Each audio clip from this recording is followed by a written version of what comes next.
Ya, pemirsa Tegar TV dimanapun Anda berada, kita lanjutkan dialog spesial pada sore hari ini bersama Bapak Anggri Hasdiandi, STMURP, atau panggil akan akrabnya dipanggil Pak Aang.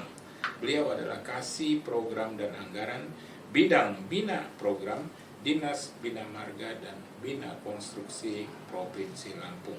Banyak hal yang sudah disampaikan, baik sesi 1 dan sesi 2. Sesi 1 soal profil pribadi dan termasuk juga profil organisasi.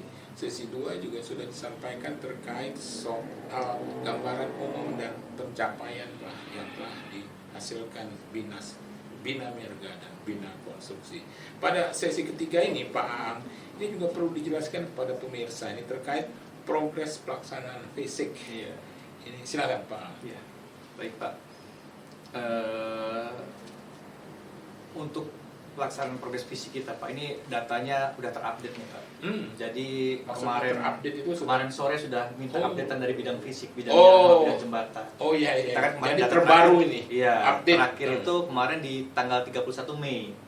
Tapi ini saya kemarin minta update dulu nih sebelum masyarakat tahu ini perlu update yang paling update lah. Betul. Jadi per tanggal 24 Juni kemarin data ini. Okay. Nah, untuk progres pelaksanaan pekerjaan jalan jembatan kewenangan provinsi ini, kita di tahun ini Pak untuk jalan itu ada 52 paket jalan, paket pekerjaan jalan dengan anggaran sekitar 435 miliar. 435 miliar. Dan alhamdulillah sampai dengan kemarin itu dari 52 paket itu semuanya sudah terlelang Pak. Sudah terlelang. 51 paket ini sudah terkontrak dan hanya tinggal satu paket yang menunggu proses tanda tangan kontrak. Jadi secara lelang sudah selesai semua, tinggal tanda tangan kontrak gitu. Nah, dari 52 paket ini ada 6 ruas jalan yang memang dijadikan percepatan. Nah, sebagai jawaban Pak Gubernur atas permintaan masyarakat lah. Betul. Aspirasi masyarakat. Jadi ada 6 ruas jalan yang memang dijadikan ibaratnya kayak 100 hari kerja Pak Gubernur gitu. Karena memang prioritas Pak Gubernur itu kompetensinya juga memang di bidang jalan ini. Iya, untuk jalan memang fokus harapan beliau. masyarakat juga di situ. Besar, harapan masyarakat untuk jalan itu sangat besar. Jadi ada 6 ruas Pak, 6 ruas jalan yang alhamdulillah progresnya sudah ada yang 100%, Betul. ada yang hampir ini udah 99,32%. Sudah sedikit lagi itu ibaratnya tinggal perapihan saja Pak. Jadi untuk 6 ruas ini 3 paket yang pelaksanaan pekerjaan itu flexible pavement, alhamdulillah sudah selesai dan hampir selesai. Hampir selesai itu udah 99% Pak. Dan 3 paket lagi memang secara progres sudah di atas 80%. Karena yang 3 paket ini pekerjaannya adalah rigid pavement Pak. Perkerasan rigid ya, beton. Rigid beton ini berbeda dengan fleksibel. Kalau rigid beton itu setelah kita selesai melaksanakan sebelah harus nggak bisa langsung open traffic. Iya betul. Dia harus nunggu 28 hari dulu. Iya. Jadi gantian masih ada proses waktunya itu pengeringannya. Betul. Nah, itu yang menyebabkan memang memerlukan waktu lebih dibandingkan yang fleksibel pavement. Tapi progresnya positif semua. Betul. Sesuai dengan apa yang kita rencanakan seperti itu. Dan ini ada lebihnya lagi di luar paket itu pun ada 6 paket itu ada yang memang lebih cepat lagi dan selesainya sudah 100% juga. Ada 2 paket yang memang walaupun di luar 6 paket percepatan tapi secara fisik sudah selesai gitu, Pak. Memang kita kejar progresnya. Ini Pak Aang untuk lebih jelasnya barangkali 6 paket itu jalan mana aja silakan Pak. Ini untuk 6 ruas itu yang pertama itu ruas Jabung Simpang Labuan Maringgai. Jabung di Kabupaten Lampung Timur. Iya. Itu sudah progresnya sudah 98,92%. Sedikit lagi tuh Pak. Sedikit lagi. Mungkin hari ini juga sudah mulai progres, semakin berkurang tuh itunya kekurangannya. Kemudian ada Metro Tanjung Kari, itu di Kabupaten Lampung Timur juga itu udah 99,39%. Tinggal 0,461% lagi, sedikit lagi. Kemudian ada ruas Bandar Jaya Mandala.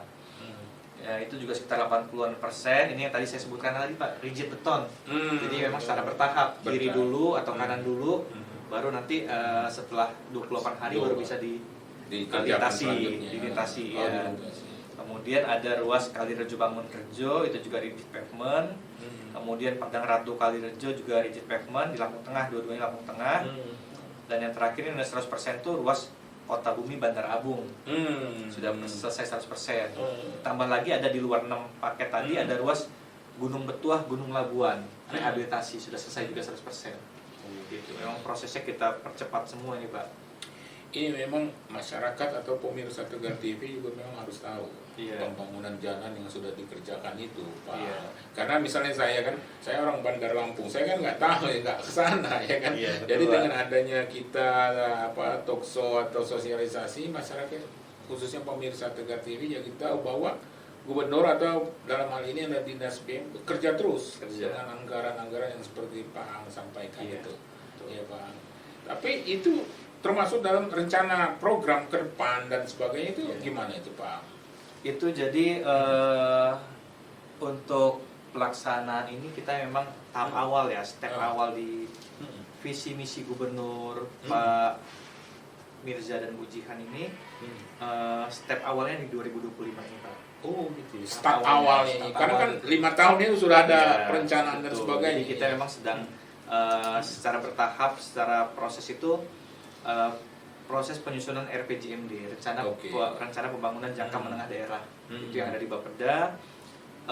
Pak Gubernur itu pengen supaya jalan provinsi Lampung ini nggak kalah sama kabupaten sama provinsi tetangga. Betul. Mereka sudah di atas 90%, kita juga harus di atas 90% gitu, Pak. Jadi memang target 5 tahun ke depan itu jalan provinsi Lampung itu kita harus optimis.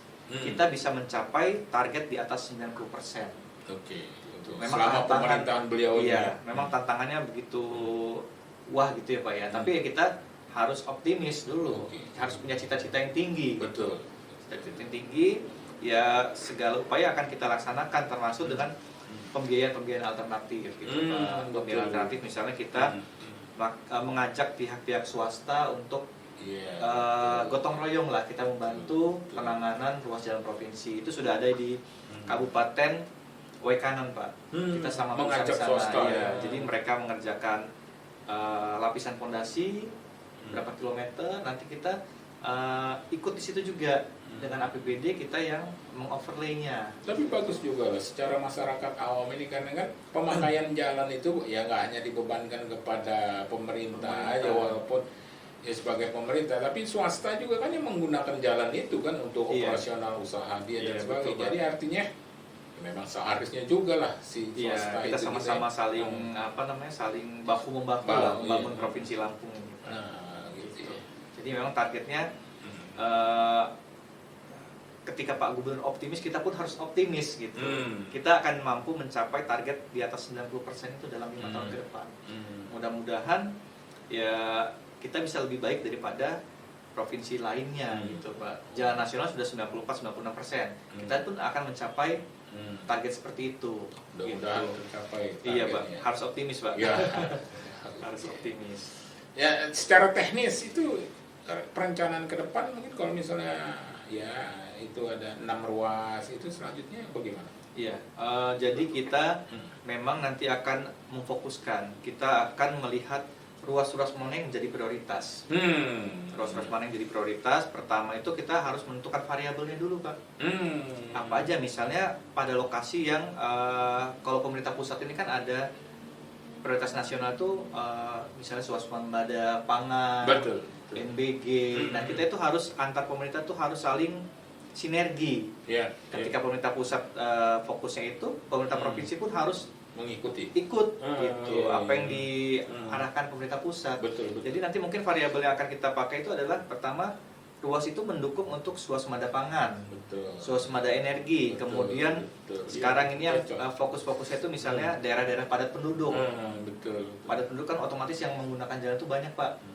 Kita perlu fokus itu juga. Misalnya kemudian ada juga variabel untuk mendukung pariwisata, mendukung industri. Jadi memang fokus ke ruas-ruas yang secara kebutuhan itu dibutuhkan oleh banyak orang. Masyarakat ya. Iya, memiliki potensi ekonomi tinggi, kemudian bisa menumbuhkan wilayah yang otomatis bisa mempercepat pertumbuhan ekonomi seperti itu, Pak. Jadi memang fokus harus mempersiapkan variabelnya dulu kita ini. Selain sinergi dengan pemerintah pusat, ya juga melihat potensi keunggulan lokal seperti pariwisata gitu, itu kan luar biasa juga. Daerah-daerah pariwisata supaya jalan-jalan menuju meningkatkan pendapatan juga nanti ya. Ujung-ujungnya memang untuk kesejahteraan masyarakat bersama gitu. Oh iya. Itu sudah kita coba simulasikan, Pak. Itu sudah kita coba simulasikan, sudah coba kita hitung kebutuhan biayanya, nanti tinggal kita cocokkan dengan anggaran yang ada ini kira-kira bisa klop atau tidak gitu. Betul. Seperti itu. Ya, menarik ini Pak apa yang disampaikan. Saya membayangkan di kerja itu program itu sudah ada perencanaan, sudah semua dipikirkan semua. Sudah kita rencanakan, Pak. Cuma yang tantangannya sekarang ini ya hujan ini. Hujan. Saya kan kita hujan dan sebagainya itu memang jadi tantangan tuh gimana? Iya, jadi tantangan kita juga karena ketika terjadi hujan ini otomatis khususnya aspal ya Pak ya. Aspal kita pengamparan itu tertunda karena nggak bisa kalau hujan. Nanti khawatirnya aspal itu tidak bisa nempel ke perkasan yang sudah ada di bawahnya gitu. Memang jadi, tapi ketika cuaca salah ya kita lakukan pekerjaan itu. Gitu. Tapi tetap itu optimis, semangat, ya semangat ya. Iya. Insya Allah nanti kita bicara di akhir tahun bareng ya, Pak. Di akhir tahun nanti kita lihat progres capaian kita seperti apa di akhir tahun nanti, pemantapan jalan itu. Ya, pemirsa Tegar TV dimanapun Anda berada, dialog spesial kita bersama Pak Aang, Bapak Anggri Hasdiandi ST Murok ini semakin menarik pemirsa. Tapi memang itu tadi nggak terasa waktu juga nih pemirsa, kita sudah berada pada penghujung sesi ketiga. Ya kita berharap setelah nanti masuk ke sesi keempat dan seterusnya Pak atau Kepala Dinas Bina Marga Bina Konstruksi akan menyampaikan informasi lagi kepada pemirsa terkait progres kerja. Jangan kemana-mana pemirsa, kita akan lanjutkan pada sesi selanjutnya. Tetap di Tegar TV.